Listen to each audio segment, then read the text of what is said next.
Or you'll kneel down because I can't see you there.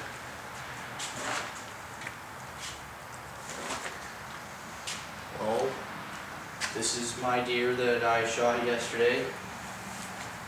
So I was sitting up in the stand. I was looking over to the right, and you got the little buttons there.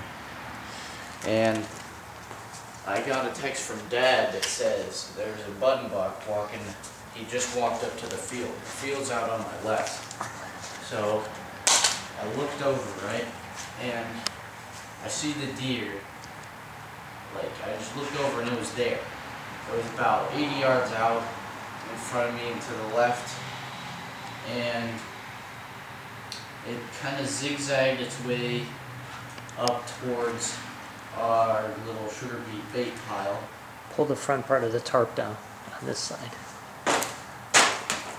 Pull it flat. There you go. Thanks, bud. This is going to be a terrible video. It's all filming, so it's fine. Alright, well, then, so the deer kind of zigzagged up and it ended up about 25 yards away, and I was contemplating drawing back, but I decided to be patient.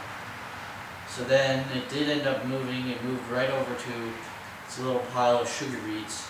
It's about 20 yards away, and so I picked up the bow and started drawing back. It looks at me, so I have to stop. And then it finally put its head down again, and I kept drawing back again, and it looked at me again.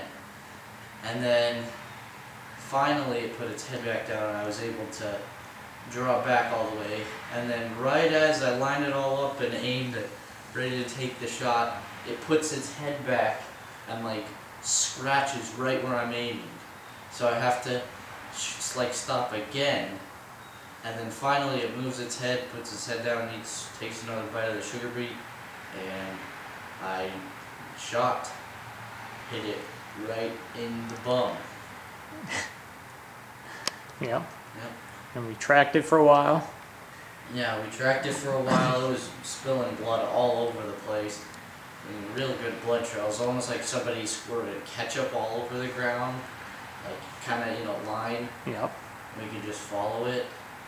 And then we ended up deciding that we were going to stop because we could hear it still.